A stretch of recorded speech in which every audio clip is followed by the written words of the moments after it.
Good afternoon, everyone. On behalf of the University of Washington College of Forest Resources, I wish to welcome all of you to this 13th Denman Forestry Issues series entitled Sustainable Urban Ecosystems. We all look forward to an exciting and informative program today as we begin to investigate a series of issues dealing with the natural and environmental resources found in urban and urbanizing regions of our state and beyond. In visualizing the size and the diversity of this region, picture in your mind the gradient of land use change as we proceed from downtown Seattle, Tacoma, Everett, or Portland eastward through the foothills of the Cascades and on out into the forest lands of the Cascades. This window box to wildlands land use gradient captures the essence of the urban and urbanizing setting we wish to discuss today. This subject is in keeping with the purpose of the Denman Forestry Issues series, which is to provide information and discussion on forestry and natural resource issues facing our region. As with all activities associated with an academic setting, our ultimate goal is to inform and educate landowners, professionals, citizen groups, students, and the general public. These programs are made possible through the generous support provided by the Denman Endowment for Student Excellence in Forest Resources, and they support the college's vision of being a world-class and internationally recognized source of knowledge relevant to environmental and natural resource issues. The mission of the College of Forest Resources at the University of Washington is to study and investigate both the sustainability and functionality of complex natural resource and environmental systems in both natural and managed environments using an interdisciplinary approach across multiple spatial and temporal scales to include our urban, suburban, and wildland landscapes. In our college, we focus on programs in sustainable forestry, sustainable urban ecosystems, and sustainable forest enterprises. Sustainability serves as the goal for our programs and includes all resources such as timber, plants, water, wildlife, or insects, for example, considers the needs of future generations as well as those of the present, and strives for a dynamic equilibrium that balances ecological functions and conditions with social and economic factors. Today, we wish to focus on a variety of issues related to the creation and maintenance of sustainable urban ecosystems. We will hear presentations covering urban wildlife issues, urban salmon restoration efforts, urban forestry concerns, and urban soil and water issues. With us today to address these and other complex issues are speakers from private industry, a nonprofit organization, and higher education. Once again, our topic is sustainable urban ecosystems, physical and biological environments, and our moderator, who will introduce today's program, is Professor Bob Edmonds, Associate Dean at the University of Washington College of Forest Resources. Thank you, Bruce. So our first presentation is by Ray Larson. Ray was born and raised in Seattle. He graduated with an AB in Honors in History and Economics from Ripon College in Wisconsin, and then worked as facilities coordinator at the UW Center for Urban Horticulture. He completed his MS degree in urban horticulture at the University of Washington in 2005, focusing on public garden management. His thesis was the first comprehensive attempt to research and describe the plant species and types of ecosystems that existed in Seattle before it was settled by Euro-Americans. He's currently the head gardener at Hillcrest, which is the home of the UW president, affectionately known as the Prez Rez, and is working on a comprehensive renovation of the grounds. The title of his presentation is The Original Vegetation of Seattle and How It Has Changed. Ray. Thank you, Professor Edmonds. It's a pleasure to be here.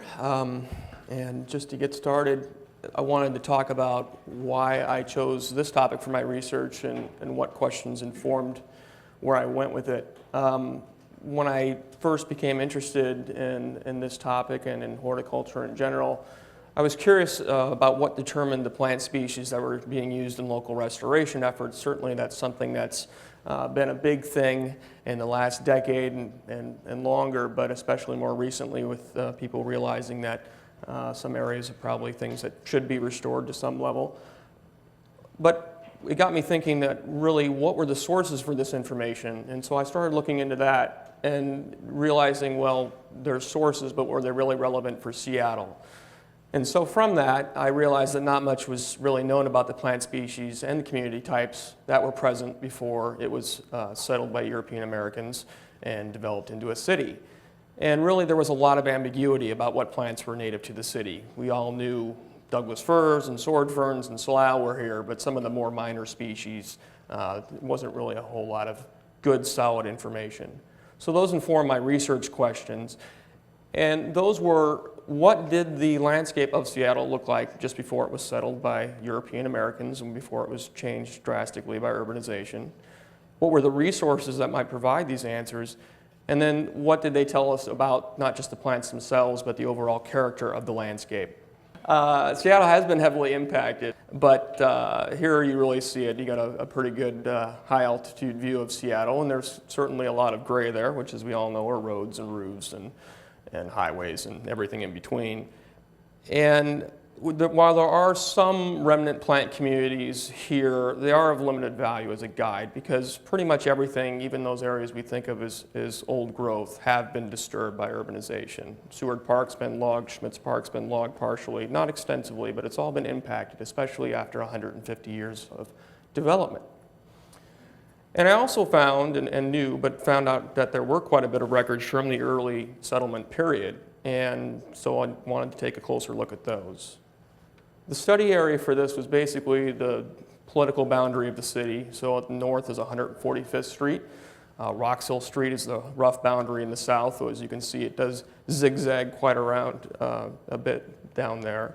And then I divided it into 6 parts, and I did that because it corresponded approximately with the Government Land Office township surveys that were done in 1855 through 1862.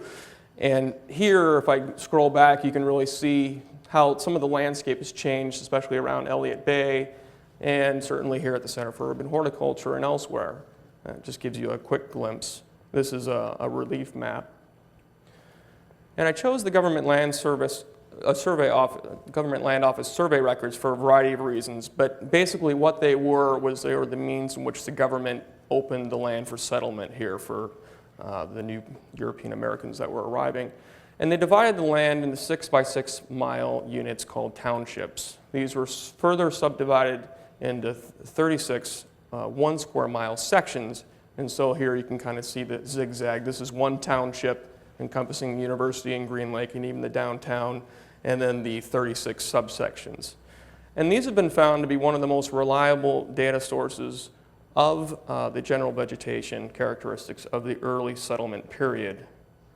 And they also are surprisingly informative because they provide the location of distinct boundaries between vegetation types, descriptions of the major timber and understory species, as well as soil conditions and hydrology. So what I did as a beginning point for my research was I followed the routes of the surveyors in each township as they marked out the sections and followed their notes, see what they told us.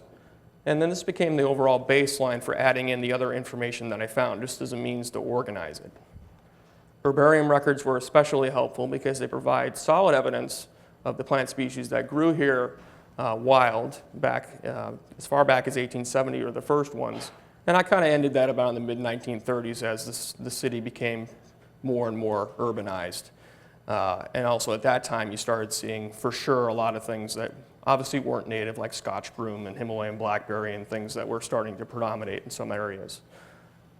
And also it was used to exclude other types of plants that may have been here or that really actually weren't here, because if they didn't appear before that time, there's a pretty good chance they weren't here, at least after 60 or 70 years.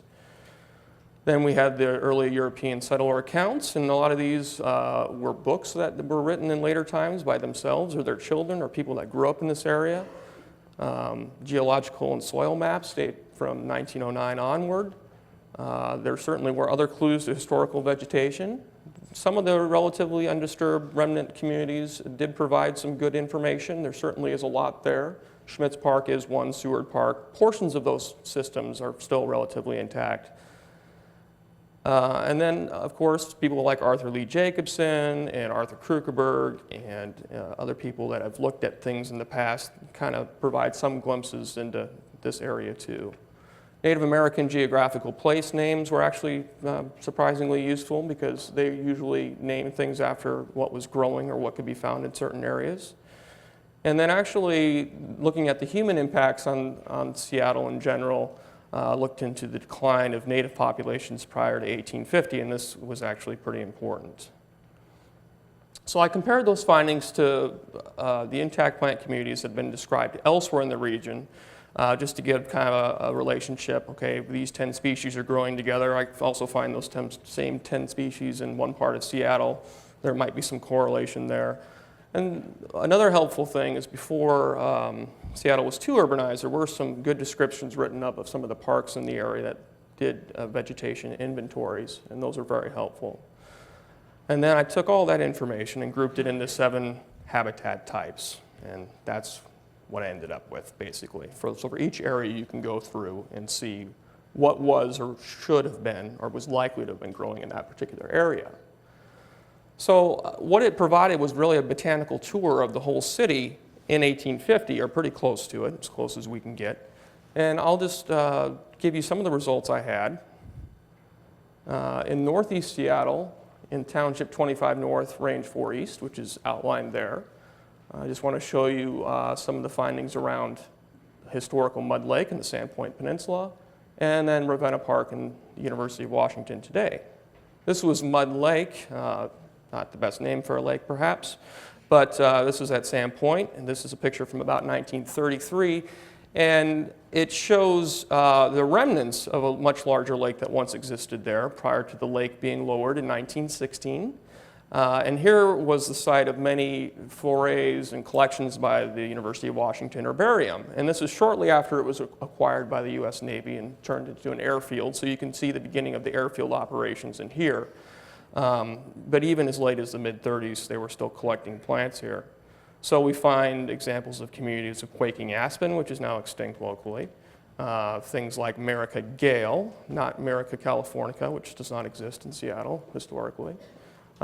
Things like ledum, or now rhododendron groenlandicum, the bog rhododendron, bog kalmia, Kalmia occidentalis, and then things that were here that are extinct locally, Trientalis arctica, which has been extinct since 1927. In Ravenna Park, of course, many of us are familiar with some of these pictures of the large trees in excess of 300 feet that once grew there. And then nearby we have the University of Washington. This is where Husky Stadium is currently. This is a picture taken in 1895, shortly after the university moved to this site, just to give you an example of the cover there, and already it's been extensively logged. But here we find maidenhair fern, which is now almost extinct in the city, very hard to find, growing natively.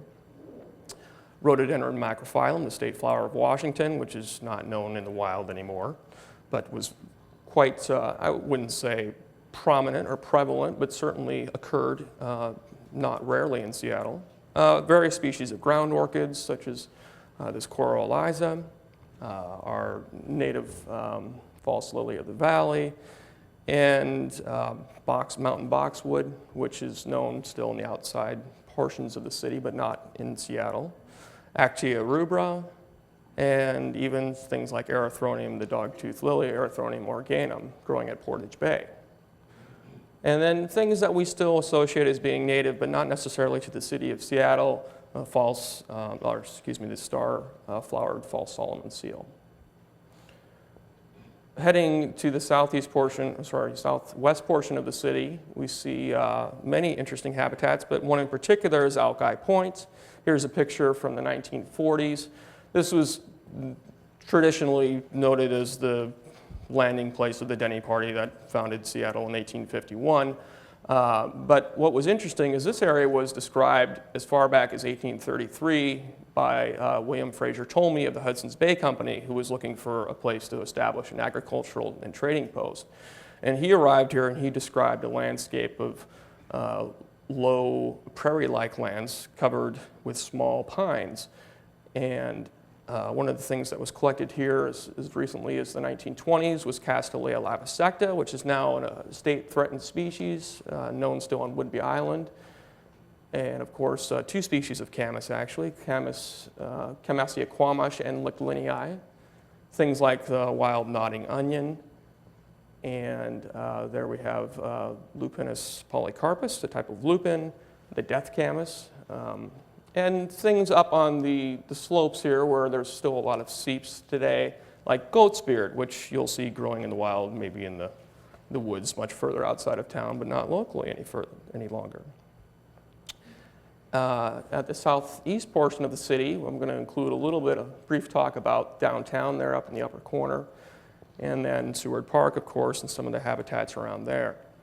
Here's a map of Seattle in 1855, shortly after it was settled. And already, this is Yesler's Mill, the first steam-powered mill on Puget Sound. And this area, which used to actually separate this point into an island at high tide, has already been covered, it says there, sawdust. And so even after a few years, they're starting to fill that in. Here's 30 years later, that's pretty much been built upon now, and they're starting to creep along there. But we have pretty good information from this part of town because that's where people live. That's where the city started. So we have several species of beach roses. We've got things like Devil's Club, which was commonly described because they would note when they ran into it. And we have things like the native mock orange and the lady slipper orchid, which has been extinct in Seattle since 1908, but apparently was very prevalent and apparently grew in association with Trillium ovatum, which is still fairly common in many of our parks, but that gives some clue about maybe where the lady slipper orchid might have been. Down in Seward Park here, we have some nice examples of some of the Gary oaks, the only oak native to Washington. And here, there are several older ones, and then in Martha Washington Park, about a half-mile south, we have much larger ones. Some of these predate the settlement period. Growing in this area, confirmed through herbarium records, is drier habitat species such as Amelanchier alnifolia, Ceanothus velutinus, which is usually considered a central Washington species. And then things that are growing in the forest, the old growth forests, such as Pyrola acerifula, or the wintergreen of the mountains, which usually you only see in the mountains nowadays. And then, of course, some more common things such as Lunicera ciliosa, one of the orange honeysuckles, and then the rattlesnake plantain and things like that you'll see out in the woods, up in the mountains or in the foothills, but you just don't see locally. And this was the kind of thing that I was really curious about. So basically, I learned that it was a place of great landscape diversity. There were certainly forests over much of the land, but they were of many different ages, from young stands of alder after fires or wind events to several hundred-year-old stands. And then, of course, many non-forested habitats, such as the prairie-like areas that existed from Seward Park all the way down to Pritchard Beach, once Pritchard Island. Many springs and brooks, so the hydrology was certainly very different. Bogs and swamps, several major ones. Tide prairies, as the settlers called them, basically sheets of carex and other things that could tolerate the brackish conditions at the mouth of Elliott Bay and the Duwamish, and then also Salmon Bay. And then certainly remnant oak savannas. And then also became very clear that human impacts had already changed the landscape by 1850. A comprehensive study done in 1999 by Robert Boyd of the University of Washington was able to document the population decline through historical records in hospitals throughout the region. And they found that in this part of the country, certainly Native American populations had decreased by at least 60% then. And so that was another thing I found from these settler accounts and also the survey records, was they noticed a lot of younger species or things that looked like they'd have been recently abandoned or perhaps 50 to 100 years earlier. So things were already being impacted by humans even before 1851 and the arrival of European Americans. So some of the species I confirmed to be present here, there's a whole list and I won't read them all, but some of the things that there was quite a bit of ambiguity about, such as camas and paintbrush and maiden hair fern, some things that would actually be pretty easy to reestablish perhaps. And then also ones that were confirmed not to be here, paper birch, which is commonly planted in restoration efforts, was almost certainly absent before 1929, Pacific wax myrtle, oxalis, fool's huckleberry, several others. But basically, I just wanted to see how well the historical resources could provide some of these, could provide some of this information. I found that it was a great deal, more than I expected. And these methods can be used anywhere in the country. Survey records go back in this country to the 1780s, and you can do the same thing no matter where you live in the United States. Certainly, it's worth the added effort where there's questions. And basically, it allows for making informed decisions concerning restoration efforts and the use of native plants and landscapes. So if you want to try to restore something, that's another discussion entirely, but if you are curious about what was there, now you have a resource to find that out, and you can use this elsewhere.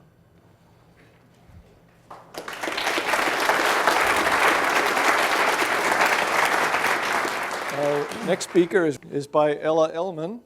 Ella has a BS in Natural Resources from Cornell University and an MS in Forest Ecosystem Analysis from the University of Washington. She's held a wide variety of jobs in academia, government, and the nonprofit sector. Her experiences include working with volunteers at the Cornell Cooperative Extension in New York, researching fuel loadings at the Forest Service P&W Research Station, and patrolling King County as a noxious weed specialist. Currently, she is employed as an ecologist with the Seattle Urban Nature Project. The Seattle Urban Nature Project is a nonprofit organization dedicated to monitoring and improving the condition of urban forests in the Puget Sound area. The title of her presentation is Urban Forests, a Lost Cause. Ella.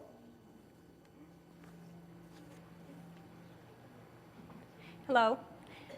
Notice the lost cause is a question mark, so thank you, Bob, for the introduction.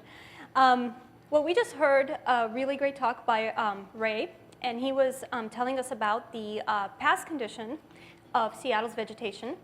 And today I'm going to tell you a little bit about the current condition of Seattle's vegetation. And I'd like to say that a lot of the issues that I'm going to be talking about today actually apply to all kinds of urbanized areas here in the Pacific Northwest, and maybe even throughout the country. Urban forests are becoming an increasingly important resource in our high-density population centers. Here in the Puget Sound region, they provide over 1 million people with all kinds of recreational opportunities. And they also provide us with very important ecosystem functions, such as filtering air pollutants, sequestering global warming gases, providing detention for stormwater, and providing important habitat for wildlife, plant, and bird species. And so there are many reasons why we value our urban forests, but as you can tell from the title of my talk, our urban forests are in decline. And so I'm going to tell you a little bit about that today. First, I'm going to tell you a little bit about the Seattle Urban Nature Project 1999-2000 survey of public lands in Seattle. And then I'm going to tell you about how the results of that survey have helped to inform us about the effects of urbanization on our forests. The Seattle Urban Nature Project is a nonprofit organization which was founded specifically to survey and map habitat types on 8,000 acres of Seattle's public lands. This was the first ever effort to quantify the kinds of habitat types that we have in Seattle. And so in 1999 and 2000, they went out and they mapped habitat types into one of 33 classes. And that included everything from developed areas and landscaped areas like ball fields to all of our natural areas like wetlands, riparian corridors, and 8 different forest types. And in each of these habitat types, they also collected information about the vegetation there and what species were present and what the percent cover of those species was. An additional portion of that project was mapping of all of these habitat types into a geographic information system. And this allowed them to create maps of all of the different habitat types in each of our parks and natural areas. And this is an example of what's present in Discovery Park. The gray is the developed areas, and the various shades of green that you see are the different kinds of forests they have. There's also the speckled areas, which are the shrublands. There's wetlands in there. There's all kinds of different habitat types in this one park. And so the result of this survey has helped us to understand how urbanization is affecting our vegetation. And today, I'm going to tell you about 4 of those effects. I'm going to talk about fragmentation of habitat, decrease in habitat diversity, decrease in plant diversity, and increase in invasive plant species. Now, fragmentation is something that's received a lot of attention lately. In its most simple form, it's the reduction of contiguous forest area into many small and isolated pieces of habitat. And in the Seattle area, these habitat pieces are surrounded by development. And what this results in is a much higher proportion of edge to interior habitat than we would normally have in an intact forest. We also have a decrease in habitat quantity, and this results in a decrease of habitat quality. The best way to really see fragmentation is from the air, and this is an example of the South Fork of Thornton Creek, which is in northeast Seattle. And what we see here is in blue is the streams that are converging there, and the green and the orange are the intact pieces of forest that are left, and all of these are in public land ownership. And we see that surrounding that is a lot of development. And what we see is that the orange pieces are less than 1 acre in size, whereas the green pieces are greater than 1 acre in size. And we see how many of these little pieces there are and how disconnected they are. And yet this is considered to be one of the most intact stream corridors in Seattle. When we look at data from the entire city, we see that almost 50% of all of our habitat parcels are less than 1 acre in size.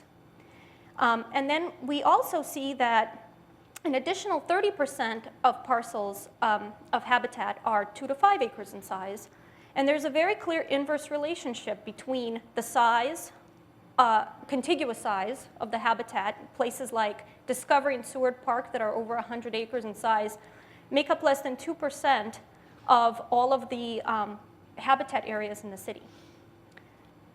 When we look at another effect on our urban forests, we see a decrease in habitat diversity. And Ray Larson did a really great job telling us about how logging has altered the face of the forest in Seattle. And it has really shifted the forests, which were predominantly conifer, to what is now predominantly deciduous. And he was also telling us about the different mosaics of habitat types that were present, such as the prairie systems, the oak savannas, the wetland areas. All of those are now fairly missing from the city. And so when we look at all of the forested lands, which is about 2,700 acres, we see that deciduous forests make up almost 70% of that area. And the conifer forests, which used to be dominant here, are only 10% of the area. And we also see that habitats such as madrone forests, riparian forests, and forested wetlands are becoming increasingly rare. And in fact, these forest types make up less than 2% of our forested area now.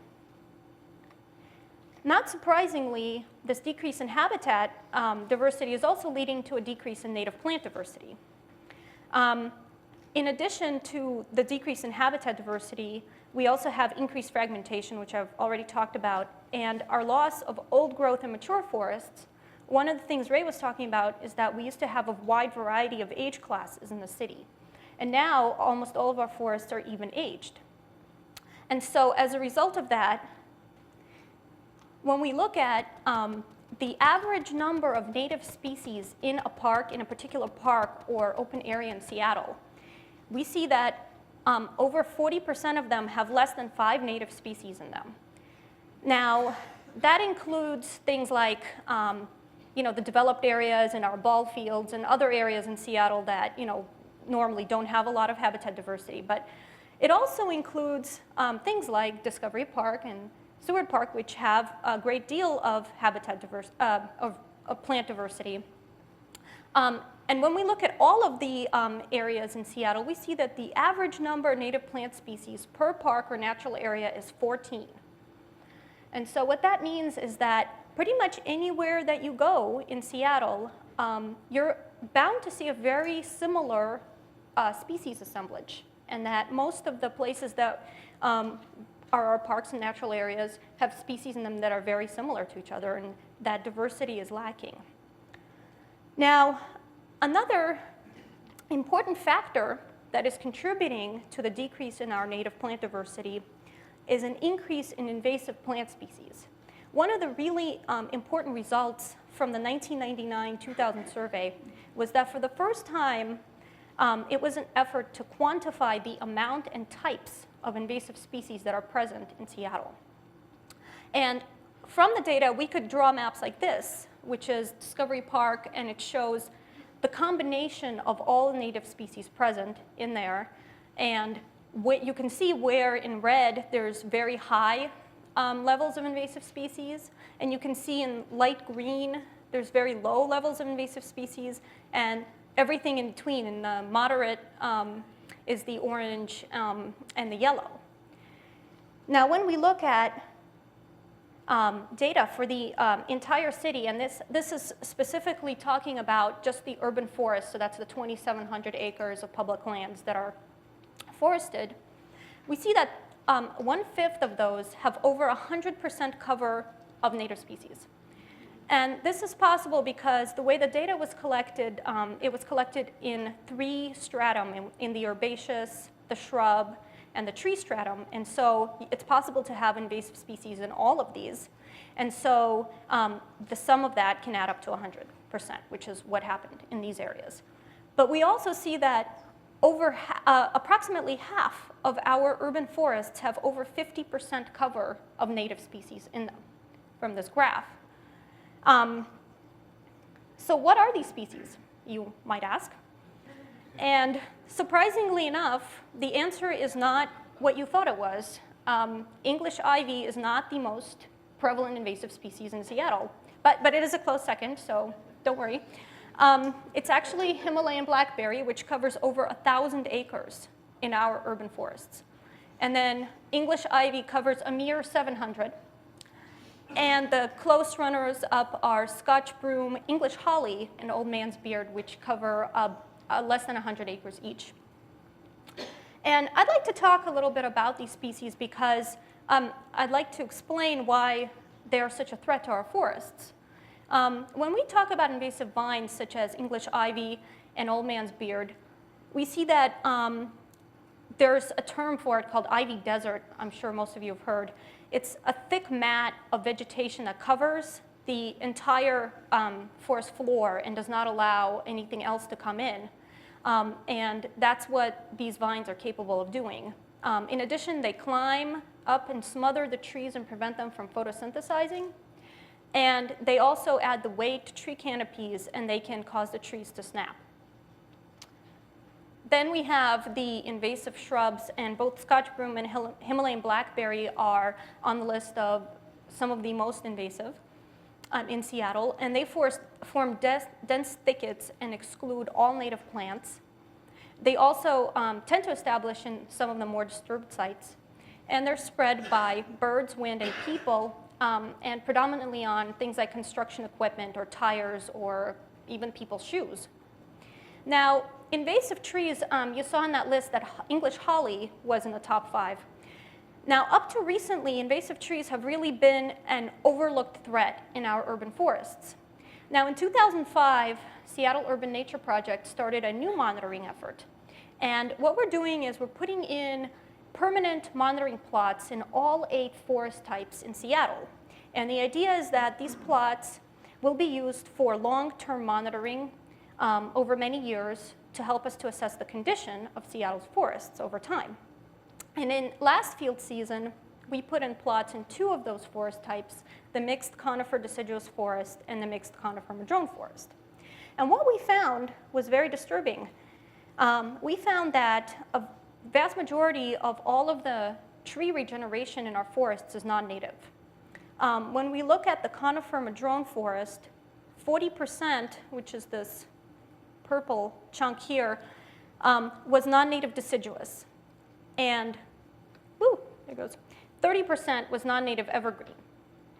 And when we look at the conifer deciduous forest, we found that 55% of all tree regeneration was non-native evergreen. And the trees that are actually fall into these categories, I'll tell you a little bit about them. These are the evergreen trees, and they include English holly, cherry laurel, and Portugal laurel. And of these 3, English holly is definitely the worst offender. It's present in our parks almost ubiquitously, and it is present in large numbers. And cherry laurel and Portugal laurel are also present, and they are capable of forming very dense thickets. The deciduous trees are European mountain ash, European hawthorn, and bird cherry, which also are able to survive and reproduce in the understory of the forests, and they also form dense thickets. Now you'll notice one thing about all of these trees, and that is that they are very common horticultural plants. They are prevalent in almost everybody's backyard. And the way they get into our natural systems is that they are spread by birds that eat the holly off of, and the berries off of people's trees, and then they spread them into our natural areas where they establish. So I've spent about the past 15 minutes telling you about all of the things that are wrong with our urban forests and what horrible condition they're in. And so at this point, you're probably wondering, are our urban forests a lost cause? And the answer is no, but we must act to do something about it before it's too late. In recent years, there have been many positive developments. There is definitely a rise in public awareness regarding the need to restore our urban forests. There have been newspaper articles recently, and there's been a lot of general awareness that urban forests cannot be really left alone anymore as they have been for the past century, and that we must actively restore them. Over the past 10 to 15 years, there have been efforts by local community groups to restore their local parks, and also by the Seattle Parks Department, and they have a new program now called the Green Seattle Partnership. However, with all of these positive developments, we also have some problem areas. And these include the lack of monitoring and assessment of all of these restoration projects that have gone on. We don't really know how well they're working. We don't really have any scientific data about what are the effects of these restoration projects and what's working, what's not working, and how are we impacting our forests. And another really big problem area is the fact that almost all of these invasive species that are present in our forests are readily available from our local nurseries. And there is a lack of awareness on part of the public of what an invasive species is and why they shouldn't plant it in their yards. And there needs to be a lot of efforts and education going to the public, to the nursery industry, and also regulation that will prevent these species from being sold. So in conclusion, Seattle's urban forests are subject to many human pressures, such as fragmentation, loss of habitat quality, and invasive species. But they are very important to humans for recreation and a connection with nature, and they're very important habitats for our birds and plants and wildlife, and we can't afford to lose them. And so all of us, all of the private citizens and the nonprofits and the local governments, we all have to work together to tackle this huge challenge. Thank you.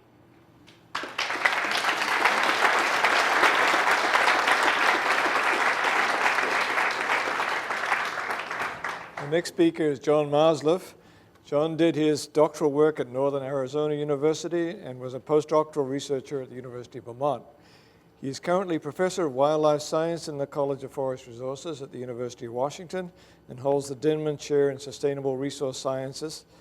He also directs the Urban Ecology Program. He's conducted research on falcons, eagles, hawks, crows, ravens, and marble murrelets, and is currently examining the effect of urbanization on songbirds in the Seattle area. He's published widely, and his recent book, In the Company of Crows and Ravens, blends biology, conservation, and anthropology to suggest that human and crow cultures have co-evolved. The title of his presentation is Wildlife Issues in Urban Ecosystems. John.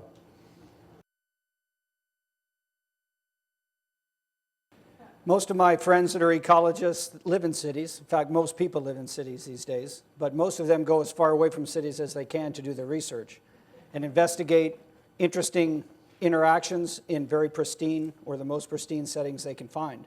And most of our ecological knowledge to date has been driven by those sorts of investigations. And they've led to some generalizations about how things happen in urban systems that may in fact not be true. And I'd like to introduce you to some of those ideas today as we look at wildlife in urban ecosystems and how they respond to living with people. So as you just heard, settlement affects native habitat.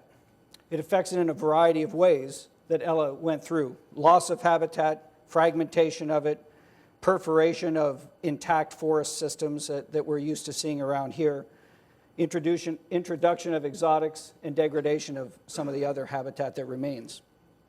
But this is only half of the coin. It's the one we focus on most, but it's only half. Because settlement also benefits a lot of wildlife. In fact, the definition of habitat is species specific. And so while we talk about loss of habitat for one species, it's gain of habitat for another species.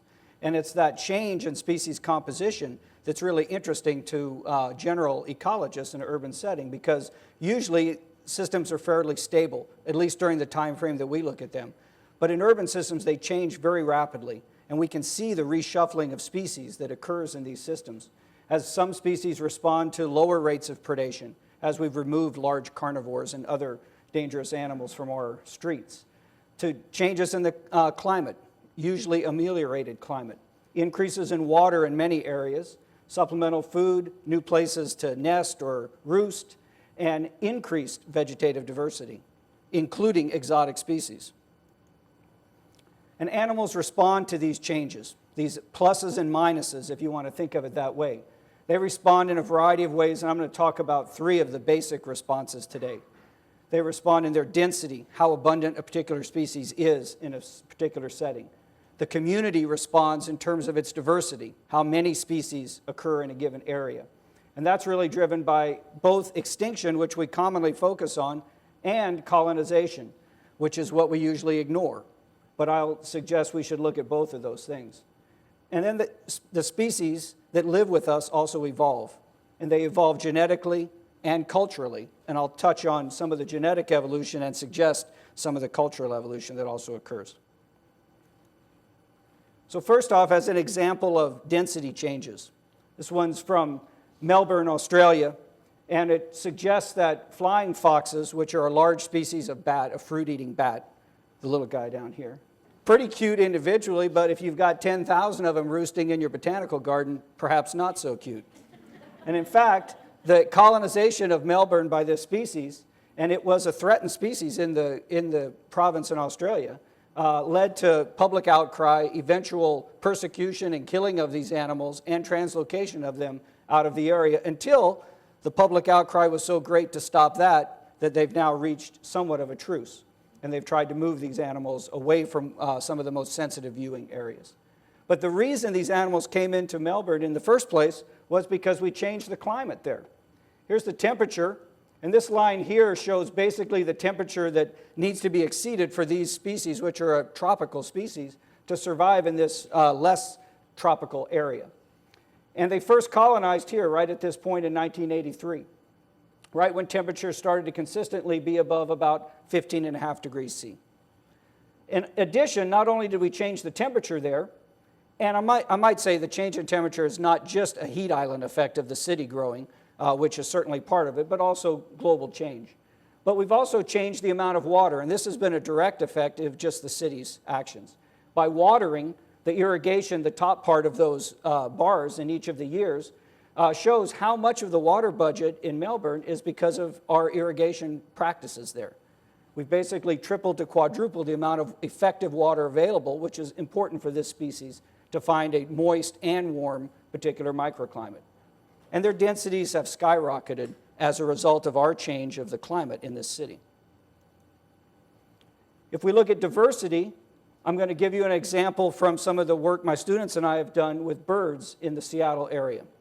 And what we've done here is we've looked at the diversity of birds, just the number of species of songbirds that occur along a gradient of urbanization, or in this case, I plotted it as a loss of forest. So here, the most urban areas have very low forest within a square kilometer landscape is the way we quantify the amount of forest in the area. And we see that in those areas, as Ella was talking about, we have very low diversity of bird species in this case, songbirds, 15 species or so.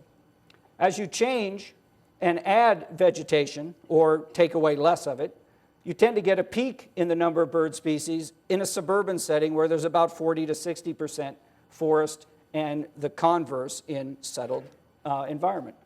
And if you go all the way to the forested landscape, 100% forest in what we call control sites, you see again a drop in species diversity of birds. You get birds that specialize on forest, and you don't get as few as you do in the urban area, but you still get significantly fewer than in a suburban mixed environment. So the reason for this pattern is more easily seen if we look at the components of it. So first off, and this is the thing most ecologists focus on in an urban setting, is that we do lose native forest species, native forest birds in this case. And what we've plotted here is, again, as a function of the amount of forest, the number of species of native forest birds that are lost, not total number there. So where we remove most of the forest, we lose, let's say, between 6 and 16 native forest species in those most highly urbanized areas. And we lose very few of them in most of the forested areas. You don't find every forest bird in every piece of forest. There's some variation there as well. On the contrast, we also gain some species. This is colonization along the same gradient of what we call synanthropic or invading species, those that do very well with people. These are important birds like crows, pigeons, maybe even house sparrows, an exotic species, but a lot of native species as well. And what we see is that we gain about 6 to 8 species in the most urban areas. That offsets some of the loss of that native forest species component I just talked about. You don't gain these in the forested areas down here.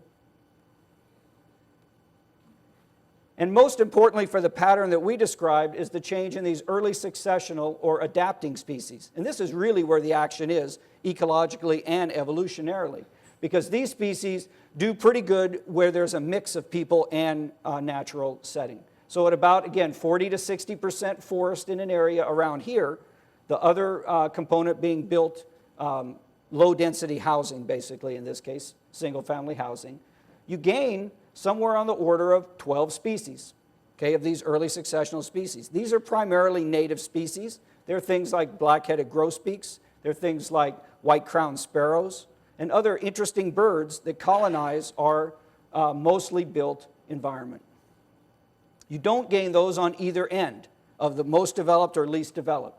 And so if you think about the economics now, the accounting, that is, of the particular change in diversity that I showed in the first slide, the reason things peak in the middle of the forest gradient here is because of the great peak in these birds and the fact that we have lost some but not all of the native forest birds, and we've gained some but not all of the synanthropic species. So you add all those things together and you get a rich mix of species here. Some forest species, some early successional species, and some human commensals. You get one or the other at either end of that spectrum. So why is this important and who really cares about it? Well, it might be important because it indicates something about net primary productivity. Where there's greater net primary productivity, usually you get higher diversity. And that's been posed as one of the explanations for why this peak occurs in suburban areas. And I gave you the example from our work in Seattle, but it's a common trend that's found in many different sites throughout the US and Europe where it's been looked at. There's also, I think, the more common explanation, the more intuitive one in our study in particular, is that there's greater habitat and structural diversity at these intermediate areas. You don't have just forest or just built areas. You've got a mixture of both, and you've got animals that use both of those sorts of settings. And that could be fine. High local diversity could be great. We could all celebrate that and be happy that we've got 25 species of birds in our suburbs to enjoy. And that would be fine if it didn't occur everywhere and we didn't have the same 25 species everywhere. And that's a real key. This idea that's called biotic homogenization suggests that, in fact, what happens is, as Ella was saying, you get the same 25 species everywhere. But in our system, that's not the case. You get a very different group of species in the very urban areas. You get a different group of species in the middle area where you have these colonizing invaders coming in, and you get a very different group of species in the heavily forested area. So I'll come back to that notion with some suggestions at the end.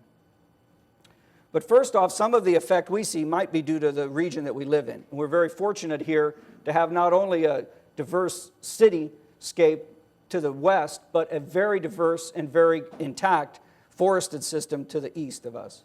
And much of the diversity that we see along the suburban area, and these little dots show the different sites where we measured bird diversity from the graphs I showed. Some of the diversity there may in fact be maintained by birds from these larger intact areas colonizing those and making sure there are birds there, even if they're not able to subsist there. That doesn't seem to be the case in many situations for us, but it's certainly a possibility.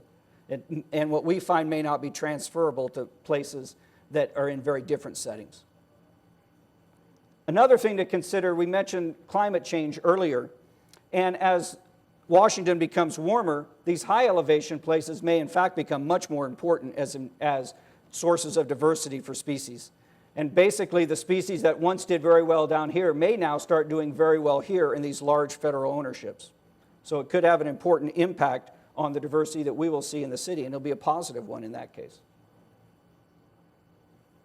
And first, and lastly, let me just point out again that these fragmented lands, although we often think of them in a deleterious way, they really provide an important early successional habitat in an area where we don't typically maintain that habitat in our more preserved areas. Our preserves tend to be large chunks of older forest in our case here. And we lose a lot of the early successional habitats in those situations, and they're maintained in our developing areas. The reason that particular birds may exist in these areas is very diverse. There's no one factor. We once thought that the whole reason that we lost native forest birds was basically because of cats and crows. They just ate them all, right? But that's not the case. There's a variety of things that are happening, and I just want to emphasize that there is a variety. And what this graph shows is each of our study sites is a column, and the gray areas are places where we saw a particular species, that particular row. And the white areas are where we didn't see the species. And what you see is there's a group of species that are found everywhere, from the areas of the least amount of urban to the most amount of urban in our study sites. And those are things like robins down to even Steller's jays. They're found basically everywhere. And there's other species that are found basically nowhere in this particular area. They're almost entirely either higher elevation or different specific kinds of forest. Things like Hammond's flycatchers and Hutton's vireos. Then there's a whole group in the middle that changes depending upon how much we urbanize the landscape. And so as we start to urbanize going this way, we tend to drop out species from here on down. And so we get Swainson's thrush in areas that are even fairly highly urbanized out here, 30 to 40% urban. But by the time we drop down to 6% urban, we start to lose hairy woodpeckers and species like that. So individual species respond individually to these particular changes, and that's what sets up our community. Well, as these species live and die in the urban settings, they also evolve. And I want to give you a couple of examples of evolution in action in the urban area. The first off deals with house sparrows, a species that was introduced here in the 1800s. And what we see is that there's been a great change in the size and color of house sparrows. They become darker and larger. When you go basically to wetter areas, they become darker, and they become larger as you go to northern areas.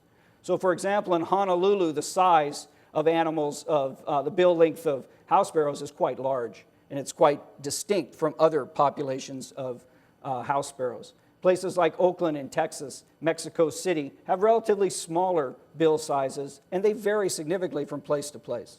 But there's a general decline. As you go north, animals get larger. More interestingly, there's been a change in the plumage characteristics of some animals in urban areas. And this is because in urban areas we provide very different resources. Dark-eyed juncos are a common species in our urban area here in Seattle, and they're characterized by having these very striking white outer tail feathers. And the males display these feathers kind of like a peacock's tail when they're courting females. But in areas where there's a very long breeding season, which is characteristic of urban places where we provide lots of food, these animals compete less for mates, and instead now the focus is on how long can you tend a particular brood. And therefore, the value of having a flashy white tail is a lot less in a more urban area. There's a general decline in whiteness, again, in the tail. From southerly to northerly latitudes, they tend to lose white. But this is an urban site where this animal colonized in 1983. And this study was done in 2003. 20 years later, a huge reduction in the amount of white in the tail that was suggested to occur because of this change in predation pressure and focus on parental investment. Well, I want to conclude by convincing you that it's not only the animals that respond to these changes, but it's the people that respond to the changes in the animals as well. And this graph shows through time how crows and ravens have influenced human culture, as just one example of the way people are influenced by the animals that they live closely with. Our art, our language, our dance, our religions, our stories and myths have all been influenced by species like crows and ravens.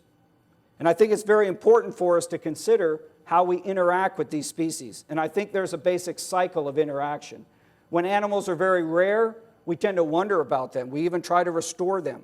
We tend to be very curious about why they're there and how they live with us. When they get to be very abundant, they become pests, and we try to get rid of them, and we conquer them. And this cycle goes back and forth. As we conquer them, we then have to restore them. And our values shift as well along this gradient of our interaction with animals. And it's, I think, critical to understand this in urban areas because that's where people live and that's where people interact with nature. That's where our values are set about how we deal with nature. And I would hope we start to deal with them more in this sort of way than in this sort of way. But the abundance and the positive or negative effect of them on us dictates how we will steward that important wildlife value. Thank you for your attention.